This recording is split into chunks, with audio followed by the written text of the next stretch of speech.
where the mind is without fear and the head is held high, where knowledge is free.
সুপ্রভাত আমার নবম শ্রেণীর ছাত্রছাত্রীরা, তোমাদের মনে আছে যে আমরা এর আগে যেদিন ব্যাকরণ পড়ছিলাম সেদিন আমরা ধাতু, বিভিন্ন রকম ধাতুর ব্যবহার, এই সব সম্পর্কে, ধাতু মানে আমি আবারও বলছি, সেদিনও বলেছিলাম সোনা রূপ তামার কথা বলছি না, কিন্তু ধাতু হচ্ছে ক্রিয়ার মূল রূপ, সেই সম্পর্কে খানিকটা পড়েছিলাম। আর তার সঙ্গে যতটুকু আমি মনে করতে পারছি যে বাংলা শব্দ ভাণ্ডার, কিভাবে বাংলা শব্দ ভাণ্ডার গঠিত সে হচ্ছে, কিভাবে তৈরি হচ্ছে, প্রত্যয়, বিভিন্ন রকমের ক্রিয়া বিভক্তি কিভাবে আসছে, কিভাবে শব্দের ছোট্ট অনেক একটা শব্দের কারখানার মধ্যে আমরা চলে এসেছি, অনেক নাট বল্টু ছড়িয়ে আছে, এটার সঙ্গে এটা জুড়ছি, ওটা থেকে এটা খুলছি, এইরকম করে আমরা একটুখানি শিখবার চেষ্টা করেছিলাম। মনে করতে পারছো? তোমার ব্যাকরণ বইটা নিয়ে আসো, আর তার সঙ্গে যে খাতাটাতে তুমি লিখছিলে এর আগের দিনের পড়াটা, সেই খাতাটাও আনো। হ্যাঁ, আমরা একটু পুরনো কথা একটু মনে করে নিই, অনেক দিন আগে পড়েছি, ভুলে গেছি খানিকটা, মনে করে আমরা আবার আজকে সেটারই আরও খানিকটা অংশ শিখব। একদিনে সবটা হবে না বাবা, যতটুকু করে হয় একটু করে আমরা শিখব। খেয়াল করো, আমরা বোর্ডে একটা এরকম জায়গায় ছিলাম যে ধাতুর শ্রেণী বিভাগ, উৎপত্তি এবং গঠন অনুসারে আমরা ধাতুর শ্রেণী বিভাগ করেছিলাম। সেখানে আমি বলেছিলাম যে 4 রকম তুমি ভাগ অন্তত করতে পারো, তার মধ্যে একটার নাম দিয়েছিলাম আমরা সিদ্ধ বা মৌলিক ধাতু, যেটাকে আর ছোট্ট করে টুকরো করে ভাঙা যাচ্ছে না, একটার নাম দিয়েছিলাম সিদ্ধ, একটার নাম দিয়েছিলাম সাধিত, যা কিনা সিদ্ধর সঙ্গে কিছু প্রত্যয়, কিছু ক্রিয়া বিভক্তি যোগ হয়ে তৈরি হচ্ছে। তাছাড়াও আমরা সংযোগমূলক বলে একটা ধাতু শিখেছিলাম আর যৌগিক ধাতু শিখেছিলাম।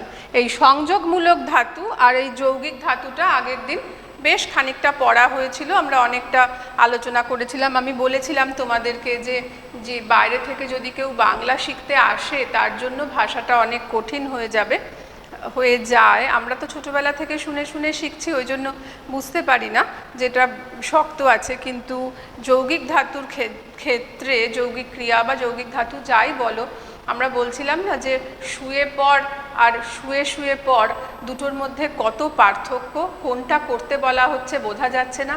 ফেলে দে বললে একজন বিদেশি বুঝতে নাও পারতে পারেন যে ফেলতে বলছে না দিতে বলছে, আমরা বুঝে যাব, কিন্তু তিনি হয়তো বুঝতে পারবেন না, শক্ত লাগবে তার কাছে। হ্যাঁ, কিন্তু মজাটা তুমি ভাবো, দুটো আলাদা ক্রিয়া ব্যবহার করে আমরা একটাই অর্থ প্রকাশ করছি, এরকম কিন্তু হয়।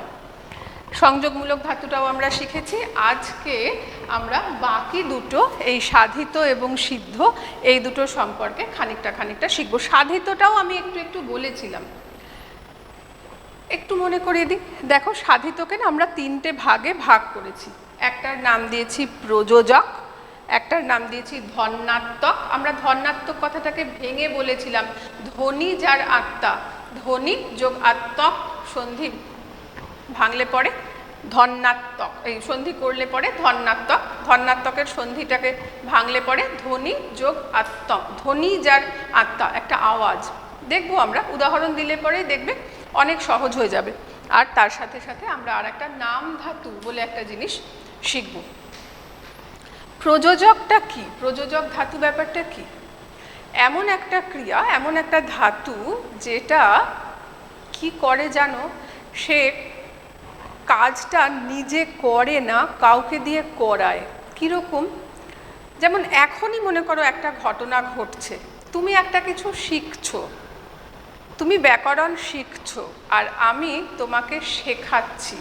এই যে শেখানো, করানো, দেখানো, মানে আমি সাহায্য করছি মাত্র, তুমি শিখে যাচ্ছ। এই যে আমি একটা কাজ তোমাকে দিয়ে করিয়ে নিচ্ছি, শেখাচ্ছি। মা তার ছেলেকে চাঁদ দেখাচ্ছেন, পিসি তার ভাইঝিকে খাওয়াচ্ছেন।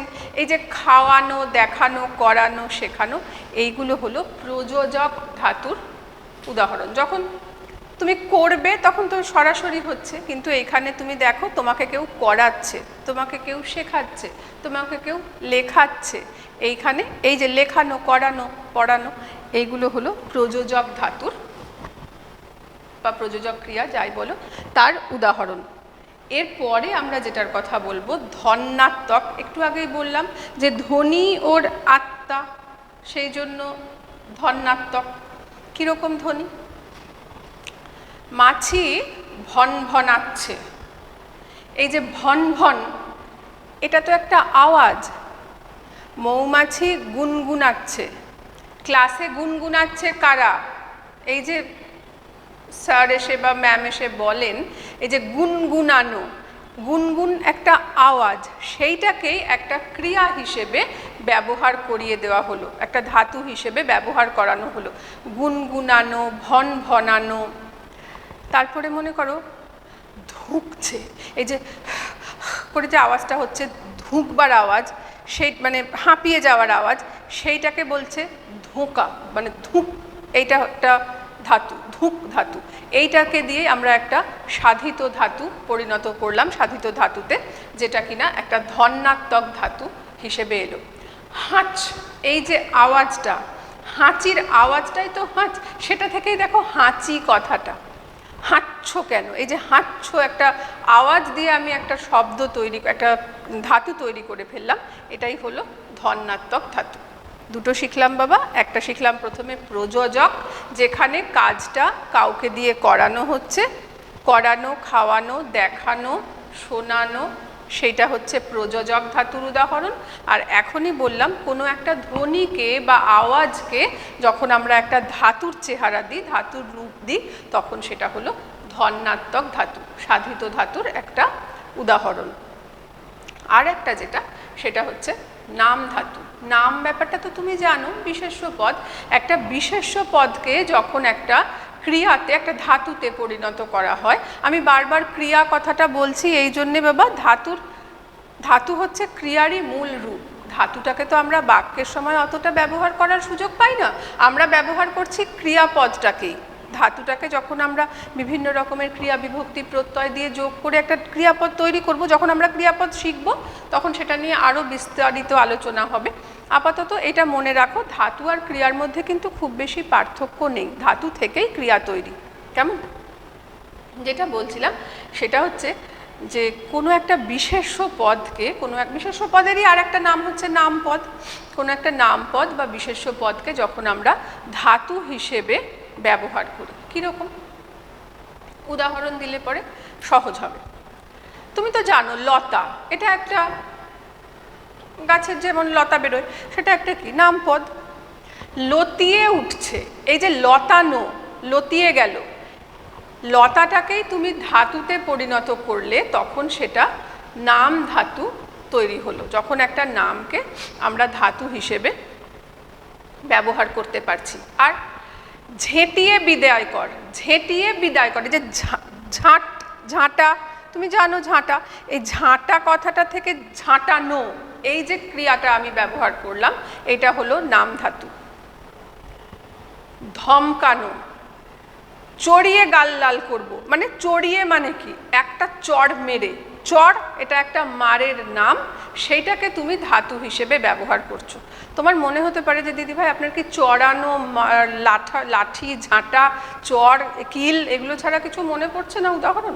না, আছে, ভালোও আছে। যেমন মনে করো আগলানো, আগল মানে কোনো একটা জিনিস আটকে রাখা, এখানে আগলানো মানে সুরক্ষা দেওয়া। আগল থেকে, আগল একটা বিশেষ্য পদ, সেই বিশেষ্য পদ থেকে ধাতুতে, ওটাকে বিশেষ্য পদটাকেই, নামপদটাকেই ধাতুতে পরিণত করে আগলানো করা হলো। কেমন? তাহলে তিনটে আর একবার বলছি। প্রথমটা হচ্ছে প্রযোজক, তুমি দেখতে পাচ্ছ বোর্ডে, যেখানে কাউকে দিয়ে কোনো কাজ করানো হচ্ছে। দ্বিতীয়টা ধন্যাত্মক, যেখানে ভন ভনানো, গুনগুনানো, হাঁচা, এইগুলো, যেখানে কোনো একটা আওয়াজকে ধাতুতে পরিণত করা হয়েছে। আর 3 নম্বর হচ্ছে নাম ধাতু বা কোনো বিশেষ্য পদকে যখন আমরা ধাতুতে পরিণত করে কাজ করছি। এই তিনটে হলো সাধিতর উদাহরণ। এরপর যেটা শুরুতেই যেটা বলা উচিত ছিল, আমরা পেছন থেকে আসছি বলে এটা সবার শেষে শিখছি, এটা হচ্ছে সিদ্ধ ধাতু, যাকে তুমি আর, সিদ্ধ ধাতু বা মৌলিক ধাতুও বলে, হ্যাঁ, যাকে তুমি আর ছোট করে ভাঙতে পারবে না, এটাকে মৌলিকও বলে। আর ছোট্ট করে ভাঙা যাবে না। এর দেখো আমি কতগুলো ছোট্ট ছোট্ট ভাগ করেছি।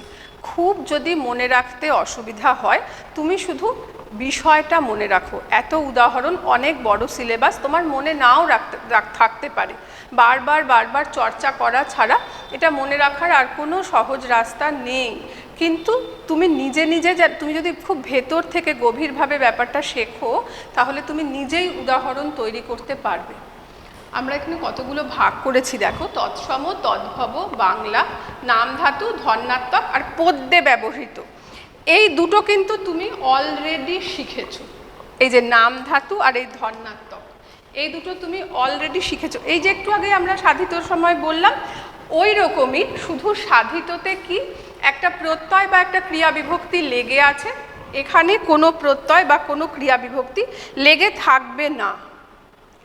মনে করো আমি বলছি, একটা উদাহরণ দিয়ে বলার জন্যই বলছি, নাকে সুরসুরি দিয়ে হাঁচ। এই যে আমি বললাম হাঁচ, ধাতুটা কি হলো? হয় চন্দ্রবিন্দু আকার আর চয় হসন্ত, এর সঙ্গে কোনো ক্রিয়া বিভক্তি, কোনো প্রত্যয় কিচ্ছু লেগে থাকলো না। দেখো আমি সরাসরি ওটাকে নাকে সুরসুরি দিয়ে হাঁচ, এই যে হাঁচ বললাম, যদি আমি হাঁচও বলতাম তাহলেই কিন্তু ওটা সাধিত হয়ে যেত। যখন আমি বললাম হাঁচ, ওটার সাথে কোনো ক্রিয়া বিভক্তি কিচ্ছু লেগে থাকলো না, তখন ওটা সিদ্ধ ধাতুর একটা উদাহরণ হলো। উল্লাসে মাত, এই যে মত্ত, মত্ত থেকে মাত কথাটা এসছে, মত্ততা নাম ধাতু, সেখান থেকে এসেছে মাত, উল্লাসে মাত, এইটা হলো এই যে নাম ধাতু, এইটার একটা উদাহরণ। আর এই পদ্যে ব্যবহৃত যেটা তোমায় বলছি, এটা না আমরা সাধারণভাবে কথা বলার সময় ব্যবহার করি না। এখন তো ব্যবহার একেবারেই নেই। যখন কবিতা লেখা হতো, অন্তত আগেকার দিনের কথা বলছি বাবা, তখন এই ধরনের মানে পদ্যে কিছু আছে যেগুলো একদম মৌলিক ধাতু, যেগুলো পদ্যে ব্যবহার হয়েছে। যেমন তোমাকে আমি একটা উদাহরণ দিলে, নম নম নম বাংলাদেশ মম চিরমনোরম চিরমধুর, এই যে নম নম নম, দেখো এটা নমস্কার করার কথা যে বলা হচ্ছে, এটা হলো একটা পদ্যেই এর ব্যবহারটা আছে, তুমি অন্য কোথাও পাবে না। স্বর, এইটাও দেখো আমি কয়েকটা উদাহরণ লিখছি, এই যে আমরা পড়ছি আপাতত পদ্যে ব্যবহৃত, এইটা এখানে লিখছি দেখো, স্বর মানে হচ্ছে স্মরণ করো,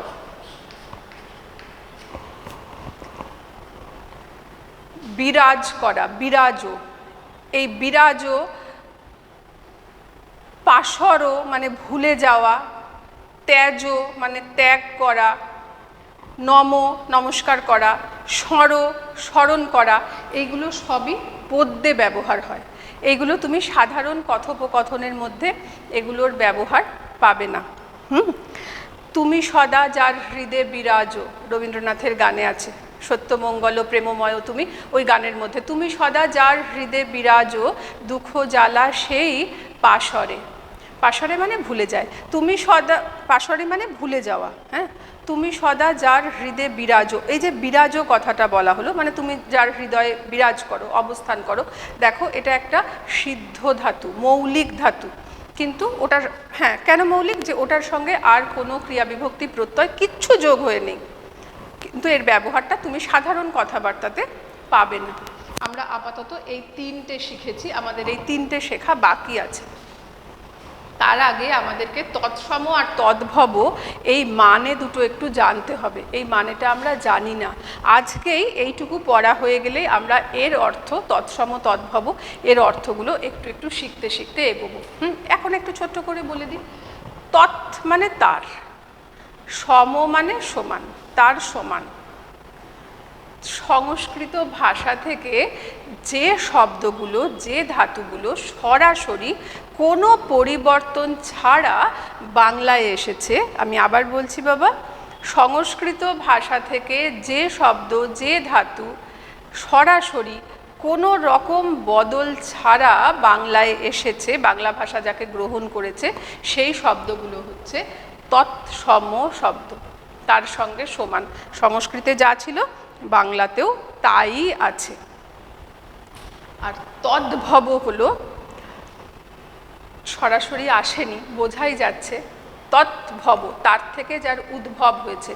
সংস্কৃত থেকে সরাসরি বাংলায় না এসে মাঝখানে প্রাকৃত বলে একটা ভাষার ধাপ পেরিয়ে বেশ কিছু পরিবর্তন সঙ্গে নিয়ে যে বাংলা ভাষায় প্রবেশ করেছে সে হলো তদ্ভব। দুটো শিখলাম, আর একবার বলি, যে শব্দগুলো কোনো রকম বদল ছাড়া সংস্কৃত থেকে সরাসরি বাংলা ভাষায় এসেছে সেটা তৎসম, আর বেশ কিছু বদল সঙ্গে নিয়ে প্রাকৃত ভাষার মধ্যে একটু বেশ জারিত টারিত হয়ে, প্রাকৃত ভাষার থেকে আবার একটু বদল হয়ে যে ভাষাটা বাংলায় এসেছে সেটা হলো তদ্ভব। আর বাংলা যেটা লিখেছি সেটা হচ্ছে খাঁটি বাংলা, বাংলার নিজস্ব উদ্ভব। ও কারোর থেকে নেয়নি ওটা, বাংলার তো কিছু নিজস্ব শব্দও থাকবে। এটা হচ্ছে, আমরা এই বাংলাটা হচ্ছে তার উদাহরণ বলছি। কেমন? যেমন তোমাকে একটা উদাহরণ, আগে আমরা বাংলা দিয়ে শুরু করি। ঘির, ঘেরা। হিমেরো রাতের ওই গগনের দ্বীপগুলি রে, তুমি গান তো নিশ্চয়ই শুনেছো, যেখানে আছে না, হেমন্তিকা করলো গোপন আঁচল ঘিরে ঘিরে ঘিরে। এই যে ঘির, এইটা হচ্ছে একটা বাংলা ধাতু। ঘির, জুড়, হাট, এইগুলো সমস্ত বাংলা ধাতুর উদাহরণ, যা কিনা সংস্কৃত থেকে আসেনি, বাংলাতে সরাসরি বাংলারই, ওটা বাংলার নিজস্ব উদ্ভব। তুমি তিনটে অন্তত মনে রাখো, ঘির, জুর, হাট, বাঁচ, বল, এইগুলো সব হচ্ছে বাংলা ধাতুর উদাহরণ, বাংলা সিদ্ধ ধাতু। কেমন? এবার সংস্কৃত তুমি শুনলে, তোমরা তো অনেকেই আছো যারা 7-8-এ সংস্কৃত পড়েছো, সবাই পড়োনি আমি জানি, অনেকেই পড়েছো। যারা পড়েছো তারা তো অনেক সহজে বুঝতে পারবে, কারণ তোমাদেরকে ধাতুরূপ যখন শিখতে হয়েছে তখন সেই ধাতুগুলো তোমরা শিখেছো যেগুলোর ব্যবহার বাংলাতে আছে। যেমন মনে করো চল, লিখ, সংস্কৃততেও আছে বাংলাতেও আছে। পিস, পিষে দেওয়া, সংস্কৃততেও ওই ধাতু ব্যবহার হচ্ছে, একদম সরাসরি কোনো অদল বদল ছাড়া বাংলাতে এসেছে। এটা হলো এইগুলো যেটা বললাম তোমায়, চল, লিখ, পিস, বাদ, এগুলো সমস্ত তৎসম ধাতুর, তৎসম সিদ্ধ ধাতুর উদাহরণ। একটাই আমাদের বাকি থাকছে, তদ্ভব। হাস, কাঁদ, ক্রন্দ, মূল ধাতুটা ক্রন্দন, ক্রন্দ, সেখান থেকে কাঁদ। ঘা, হন থেকে এসেছে, জানো, আঘাত করা, হত্যা করা, সেখান থেকে ঘা। রাখ, শুন, শ্রু থেকে শুন। মর, মৃ ধাতু থেকে। এমনকি কর, ক্রি ধাতু থেকে কর। এইগুলো হলো তদ্ভব ধাতুর উদাহরণ। আমরা করকম শিখলাম, প্রথমে তৎসম, যা সংস্কৃত থেকে সরাসরি, তদ্ভব বেশ কিছু পরিবর্তন সহ, বাংলা, বাংলার নিজস্ব বলেছি, ঘির, জুর, বল, এগুলো মনে রাখতে হবে। নাম ধাতু আমরা সাধিততেও পড়েছিলাম, যেখানে কতগুলো আওয়াজ তুমি মনে রাখো হাঁচ, না ভুল বলছি আমি, হাঁচটা হচ্ছে ধন্যাত্মক। তুমি নাম ধাতুর ক্ষেত্রে মনে রাখো মাত, এটা মনে রাখো, একটা দুটো করে অন্তত মনে রাখো, তাহলেই হবে। আমি ভুল বলেছি বাবা, হাঁচ একটা আওয়াজ ধ্বনি, ওটা ধন্যাত্মকের উদাহরণ। আর পদ্যে ব্যবহৃত যেগুলো সাধারণভাবে আমরা কথা বলার সময় ব্যবহার করি না কিন্তু কবিতায় ব্যবহার আছে, যেমন স্বর মানে স্মরণ করা, দন্ত শয়ে ময়, ত্যাজ ত্যাগ করা, নম নমস্কার করা, বিরাজ করা অবস্থান করা, এইভাবে আমরা এগোবো। যেটা করতে হবে, আমরা সবটা শিখলাম কিন্তু ধাতুর ভাগটা, এই যে ধাতুর শ্রেণী বিভাগ যে করেছি এটা সমস্তটাই আমাদের শেখা হয়েছে। আগের দিন দুটো শিখেছিলাম আর আজকে আমরা দুটো শিখলাম। বারবার পড়তে হবে, লিখে লিখে পড়তে হবে, যেটা পড়ছো সেটাই লেখো। উদাহরণগুলো অন্তত একটা দুটো চারটে করে দেখো, নিজে নিজে তৈরিও করতে শেখো, তাহলে দেখো মনে থাকবে। এরপরে এটা পড়া মনে থাকলো তো? যদি আমি আবারও বলছি, যদি মনে হয় যে কোথাও বুঝতে অসুবিধা হচ্ছে, কোথাও আটকাচ্ছে, আর একবার বললে ভালো হতো, আর একবার শুনতে চাইছি, তুমি তো তোমার কাছে ইউটিউব থাকলেও তুমি শুনতে পাবে। যদি মনে হয় যে না সরাসরি কথা বললে সুবিধা, ফোন নাম্বার আছে সকলের কাছে, ফোন করো বা হোয়াটসঅ্যাপে লেখো যে আমার এই জায়গায় অসুবিধা হচ্ছে। সেদিন কেউ একজন ফোন করেছিলে কিন্তু আমি বারবার কথা মানে শুনতে পাচ্ছি না, একটু হোয়াটসঅ্যাপে লেখো, অনেক দূর থেকে হয়তো করছো, সবটা কথা বোঝা যাচ্ছিল না। নব সৃষ্টি সংক্রান্ত কিছু প্রশ্ন নিয়ে কেউ একজন ফোন করেছিলে। আমি কেন বাংলা ধাতু শব্দ ভাণ্ডার এগুলো পড়াতে গিয়ে বারবার নব সৃষ্টির কথা বলছি বাবা? কারণ ব্যাকরণের সঙ্গে আমাদের ওই টেক্সটটার অনেক মিল আছে, অনেক অংশে মিল আছে। ওখানেও দেখো যে স্বয়ংসম্পূর্ণ ভাষা, ঋণ শব্দ, অন্য ভাষা থেকে আগত শব্দ, এইসব নিয়ে আমরা প্রচুর আলোচনা করেছি, অনেক কথা বলেছি। এখানেও কিন্তু তাই বলছি। আমরা আপাতত এখন এইটা শেষ হচ্ছে, আমরা এখন যেটা শিখতে যাব সেটা হলো বাংলা শব্দ ভাণ্ডার। সেখানেও দেখব আমরা এই তৎসম তদ্ভব এই শব্দগুলো আসবে। আমি বোর্ডটা মুছি, এই বোর্ডটা এটা মুছে দিই, মুছে তোমাদেরকে বাংলা শব্দ ভাণ্ডারের একটা চার্ট দেখাবো। তোমার বইও আছে, তুমি বইও খোলো।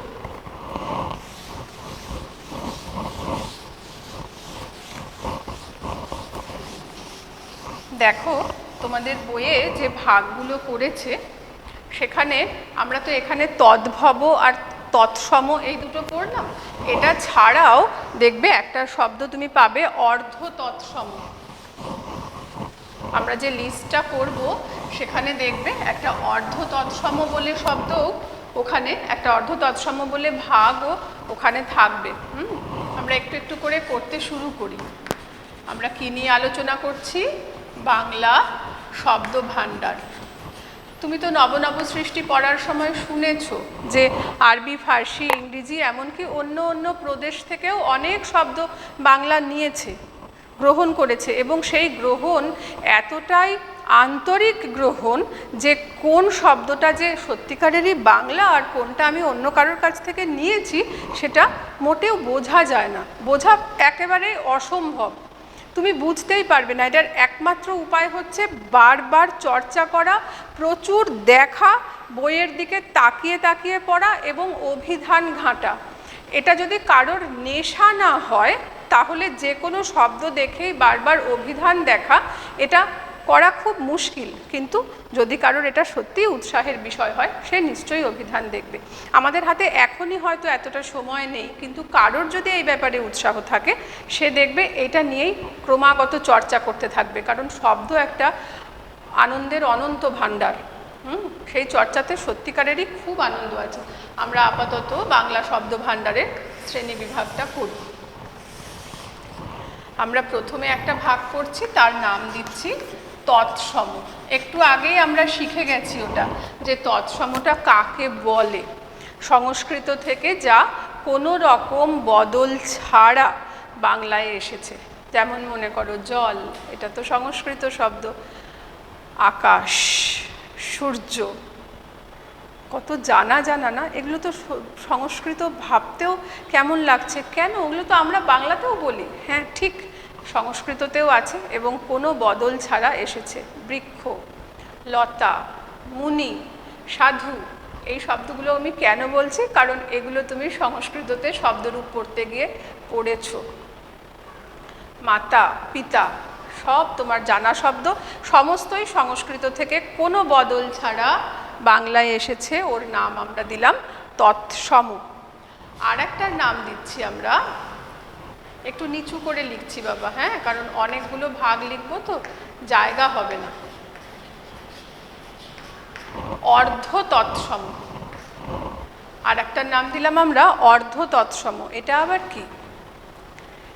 তৎসমের মতোই, শুধু লোকের মুখে ব্যবহার করতে গিয়ে না একটু বদল হয়েছে। তদ্ভবর মতন অত বেশি বদল না, কম বদল। মূল শব্দটা থেকে একটু লোকের মুখে ব্যবহার করতে করতে একটু বদলে গেছে। আমরা তো ধ্বনি পরিবর্তন পড়েছি না, আমরা জানি যে এরকম বদল হয়। তোমাকে একটা উদাহরণ দিলেই বুঝতে পারবে। তুমি লিখবো পরে, আগে একটু মুখে বলি।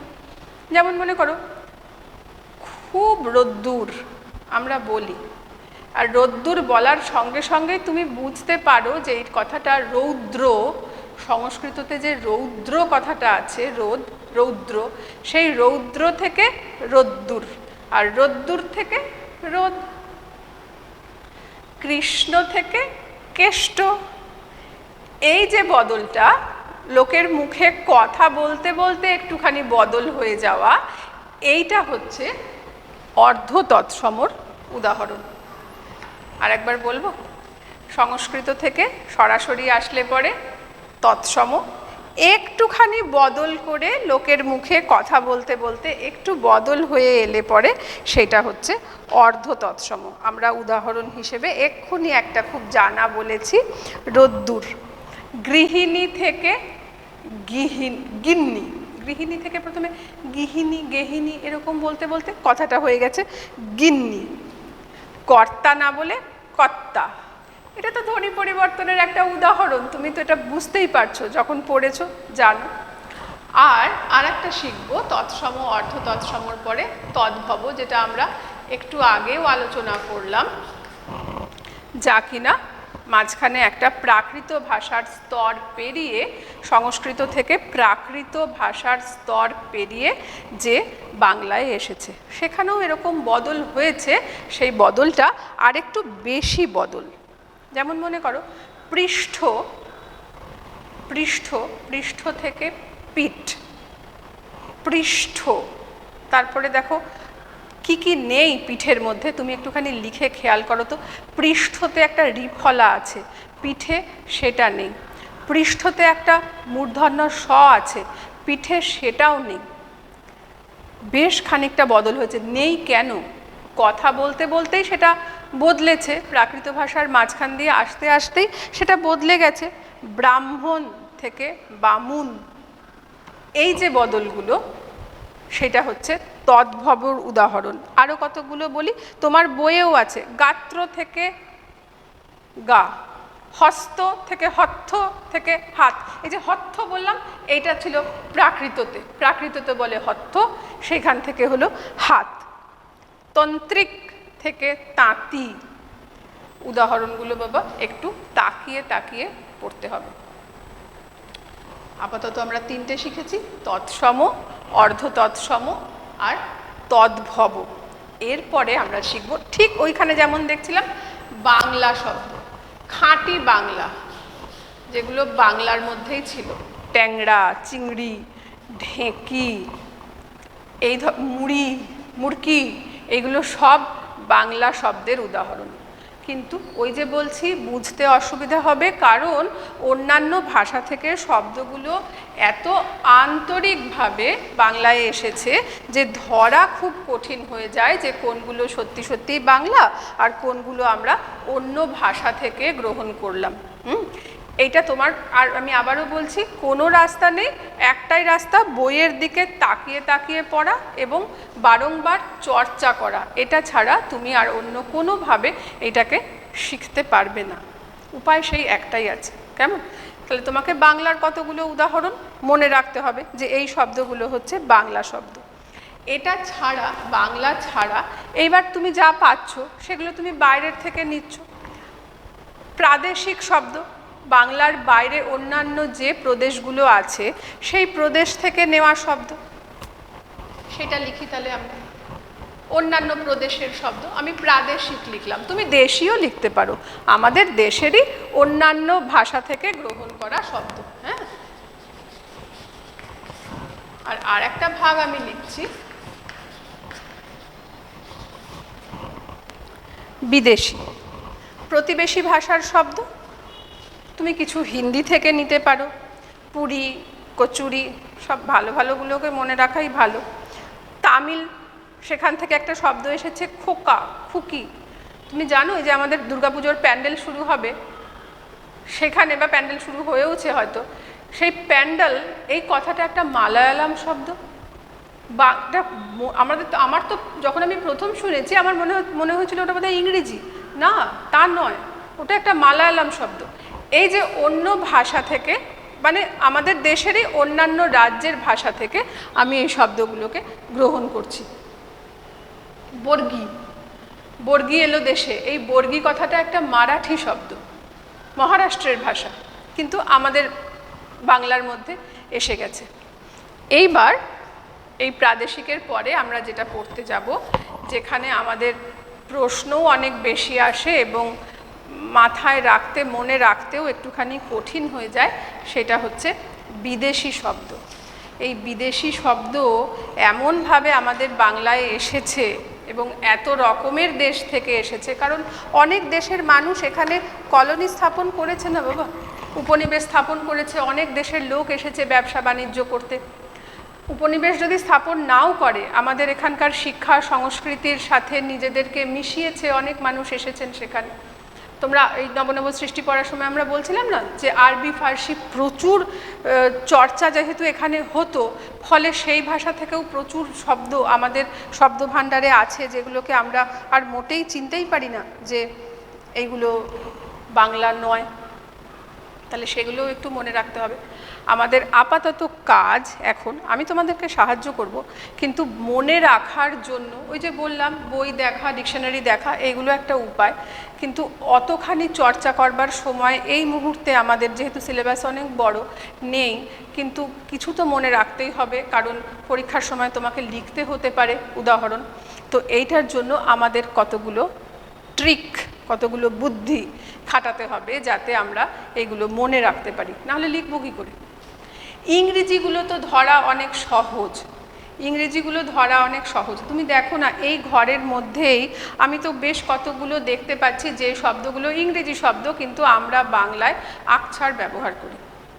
যেমন হচ্ছে desk, bench, table, chair, cup, plate, fan, light, chalk, blackboard, duster, সব তো ইংরেজি। আমরা কতজন বলো তো স্কুল না বলে বিদ্যালয় বলি? বলি না তো। তো এই কাজটা আমরা করবার সুযোগ পাচ্ছি কেন? কারণ বাংলার সেই ঔদার্য আছে যে অন্য ভাষাকে এইভাবে নিজের ভাষার মধ্যে জায়গা দিয়েছে, গ্রহণ করেছে। সেই জন্য এটা এখন বাংলার নিজস্ব শব্দ। আমি নিজেই অনেকগুলো বললাম, কিন্তু তোমার কাজ হচ্ছে যেগুলো আমি বলিনি কিন্তু তুমি ব্যবহার করো। ব্যবহার করো মানে এমন না কিন্তু যে এক্ষুনি আমি একটা মনে করতে পারছি না বাংলা শব্দ আমি একটা ইংরেজি বসিয়ে দিলাম, সেরকম না। যে শব্দটা বাংলাই হয়ে গেছে, তুমি বলো তো স্কুল থেকে স্কুলও বলি আমরা, স্টেশনকে স্টেশন, আমরা বাংলা করে নিয়েছি শব্দটাকে। আমি সেই রকম শব্দের কথা বলছি যেগুলো বারংবার বারংবার বছরের পর বছর, যুগের পর যুগ ব্যবহার হতে হতে বাংলাই হয়ে গেছে। তুমি সেই রকম অন্তত 10টা ইংরেজি শব্দের একটা তালিকা তৈরি করো। এটা করতে হবে নিজেকে, কারণ তুমি শুধু বই পড়ে এত মনে রাখতে পারবে না। কারণ আমরা এখন শুধু ইংরেজি বলছি, এরপরেই আমি পর্তুগিজ বলবো, তারপরে আমি আরবি বলবো, তারপরে আমি ফার্সি বলবো, মাথা খারাপ হয়ে যাবে। কিন্তু তোমাকে মনে রাখতে হবে, কারণ বাংলা শব্দভাণ্ডার তোমাকে শিখতেই হবে, এবং সেটা শুধু ক্লাস 9-এ না, তুমি যখন 11-12-এ পড়বে সেখানেও এই শব্দভাণ্ডার আরও বিস্তারিতভাবে আছে, তোমাকে শিখতেই হবে। তোমার এখন কেবলমাত্র ভিত তৈরি হচ্ছে, শুরুটা আমরা এখন থেকেই করব। তাহলে তুমি যে কাজটা করবে বাবা, প্রথমে আমি এখনই ইংরেজিটা বললাম, এরপরে আমি পর্তুগিজ বলবো, আমি বোর্ড মুছবো, একটুখানি লিখবো, তার আগে ঝট করে আমার এটা রেডি হতে হতে তুমি অন্তত 10টা বাংলা শব্দের একটা তালিকা তৈরি করে নাও। কাটতে হবে।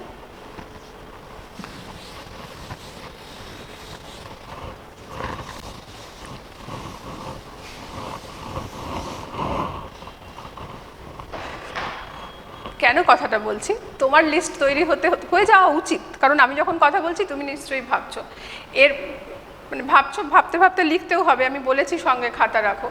দেখো আমরা এবার পর্তুগিজ শব্দ কি অদ্ভুতভাবে এসেছে বাংলাতে, এবং আমি যখন তোমাকে বলবো শব্দগুলো তুমি চিন্তাও করতে পারবে না যে এমনটাও হতে পারে যে এগুলো বাংলা নয়, এগুলো বাংলা নয়। আমি তোমাকে একটা ছড়া বলি প্রথমে, এই ছড়াটা আমাদেরকে মনে রাখতে হবে, আমি বোর্ডেও লিখব। ছড়াটা আমি বলছি, কিন্তু এটা ছাড়াও ছড়ার মধ্যে বলা শব্দগুলো ছাড়াও অনেক অনেক শব্দ তো আছে, নিজেদেরকেও এরকম নতুন নতুন মজার মজার ট্রিক, মজার মজার খেলা তৈরি করতে হবে। বালতিতে আনারস, বালতিতে আনারস, কাকাতুয়া জানলায়, গির্জায় পাদ্রি, আতা পেঁপে গামলায়, সাবান ও তোয়ালে, আলমারি কামিজের, বাংলা শব্দ খুঁজে শীতকালে ঘামিজে। এই যে আমি যতগুলো শব্দ বললাম তোমাকে, বালতিতে আনারস, কাকাতুয়া জানলায়, গির্জায় পাদ্রি, আতা পেঁপে গামলায়, আতা পেঁপে গামলা, গির্জা, পাদ্রি, বালতি, আনারস, কাকাতুয়া, জানালা, একটাও বাংলা শব্দ না। বাংলা, এখন বাংলা, এইগুলো প্রত্যেকটা পর্তুগিজ শব্দ যারা বাংলায় এসেছে। সাবান, তোয়ালে, বিস্কুট, পাউরুটি সমস্ত হচ্ছে পর্তুগিজ শব্দ। আমি আরেকবার বলি, সাবান ও তোয়ালে, আলমারি কামিজের, কামিজ সালোয়ার কামিজের কামিজ, এটাও পর্তুগিজ। আলমারি, গুদাম, চাবি, এইগুলো সমস্ত পর্তুগিজ শব্দ। তাহলে এত এত পর্তুগিজ শব্দ, এগুলো যদি বাংলা না, এটা ভাবলে তো আমার সত্যিকারই শীতকালেও ঘাম হবে। এগুলো সব পর্তুগিজ শব্দ, পর্তুগিজ শব্দ গিজগিজ করছে, গিজগিজ করছে পর্তুগিজ, এটাই তোমাকে মনে রাখতে হবে। আমি আর একবার বলি, নাকি বোর্ডে লিখে দেব? আমি বলি, মনে রাখো, লিখতে গেলে অনেকটা সময় লাগবে। বালতিতে আনারস, কাকাতুয়া জানলায়, গির্জায় পাদ্রি, আতা পেঁপে গামলায়, সাবান ও তোয়ালে, আলমারি কামিজের, বাংলা শব্দ খুঁজে শীতকালে ঘামিজে। কামিজ, আলমারি, গুদাম, চাবি, সাবান, তোয়ালে, কাকাতুয়া, জানালা, গামলা, আতা পেঁপে, পেয়ারা, এমনকি আচার। ভাবা যায় যে আচার, আমাদের আমের আচার টিফিনের সময় না খেলে আমাদের মন খারাপ হয়, সেটা পর্যন্ত একটা পর্তুগিজ শব্দ। তাহলে এটার মনে রাখার রাস্তাটা কি তোমার সামনে? হয় ছড়া মনে রাখো, একদম পর্তুগিজ শব্দের ছড়া বলে আলাদা করো, আরবি শব্দের ছড়া বলে আলাদা করো, ফার্সি শব্দের ছড়া বলে আলাদা করো। আমি একটা দুটো শেখাবো, কিন্তু এটা ছাড়াও অনেক থেকে গেল, তো সেগুলো তোমার নিজেকে মনে রাখতে হবে এবং নিজেকে লিখতেও হবে। ছড়াটা নিজেকে তৈরি করে নিতে হবে নিজের স্বার্থে, রাস্তা কি আর। এরপরে আমরা যেটাতে যাচ্ছি সেটা হচ্ছে আরবি শব্দ। আরবি শব্দ, আমি আরবি শব্দের জন্যও একটা ছড়া বলবো। হাকিম হুকুম দিলে নবাবও হাজির, হাকিম হুকুম দিলে নবাবও হাজির, মিছিলে সামিল হতে হাওয়াও রাজি। তুমি দেখো আমি কতগুলো বললাম, হাকিম, হুকুম, নবাব, হাজির, মিছিল, সামিল, হাওয়া, রাজি, এগুলো প্রত্যেকটা আরবি শব্দ, প্রত্যেকটা। কলম, দোয়াত, বই, কেতাব হাতে, আদালত কুর্নিশ জানায় তাকে। আদালত, কুর্নিশ, বই, বই, বই মানে যা বুক জানো, কিতাব মানেও তাই। কতগুলো হলো তাতে? তাহলে হাকিম, হুকুম, নবাব, হাজির, মিছিল, সামিল, হাওয়া, রাজি, কলম, দোয়াত, বই, কিতাব, আদালত, কুর্নিশ, এতগুলো শব্দ, এতগুলো শব্দ আমরা পরপর বললাম, যেগুলো একটাও বাংলা সরাসরি নয়, প্রত্যেকটা আরবি শব্দ। মনে হচ্ছে শুনে বলো যে এগুলো বাংলা না, মানে বাংলা তাকে কিভাবে গ্রহণ করেছে।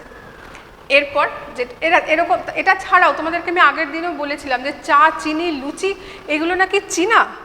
এখন ভাবা যায় যে আমি চা খাবো, সেটা একটা চীনা খাবার খাচ্ছি? মনে রাখতে হবে। লুঙ্গি, এই শব্দটা নাকি বার্মিজ, ব্রহ্মদেশ থেকে এসেছে। কখনো মনে রাখা খুব কঠিন, কারণ ওই যে বললাম আমাদের গ্রহণটা অনেক আন্তরিক। যেটা বাকি থাকলো বাবা, সেটা হচ্ছে ফার্সি শব্দ। আমি শুধু কতগুলো উদাহরণ দেব, ছড়া আমি বলবো না, ছড়াটা এবার নিজেদেরকে লিখতে হবে, কারণ সব ট্রিক অন্য কেউ শিখিয়ে দিলে মনে রাখা যায় না, নিজেকে কিছু তৈরি করতে হয়। আমি কয়েকটা বলছি, দেখো, তুমি নিজে নিজে ছড়া বানাবে। পছন্দ, পোশাক, পাজামা, মোজা, রেশম, রুমাল, সব ফার্সি। তুমি এইগুলো দিয়েই বানাও, তুমি এইগুলো দিয়েই বানাও। আরও আছে কারচুপি, গ্রেপ্তার, পরোয়ানা, গ্রেপ্তারি পরোয়ানা। ভাবো, এই দুটোর কোনোটাই কিন্তু কোনোটাই বাংলা না, ফার্সি থেকে এসছে। নালিশে নাস্তা নাবুদ, সাধারণত দিদিভাইরাই হয়, এত নালিশ এত নালিশ। ওই নালিশ আর নাস্তা নাবুদ দুটো শব্দই ফার্সি, ফার্সি ভাষায় নাস্তানাবুদ হয়ে যাচ্ছেন। তাহলে আমাদেরকে একটা বাংলা শব্দ এরকম তৈরি করতে হবে। নেই আমাদের, আমরা নাস্তানাবুদ বলতেই অনেক বেশি স্বচ্ছন্দ, কিন্তু তুমি যদি ছড়াটা বানিয়ে রাখো তাহলে তোমার মনে রাখার জন্য সুবিধা হবে। আমরা দুটো ছড়া শিখেছি, একটা পর্তুগিজ ভাষার জন্য, পর্তুগিজ শব্দের জন্য, একটা আরবি শব্দের জন্য।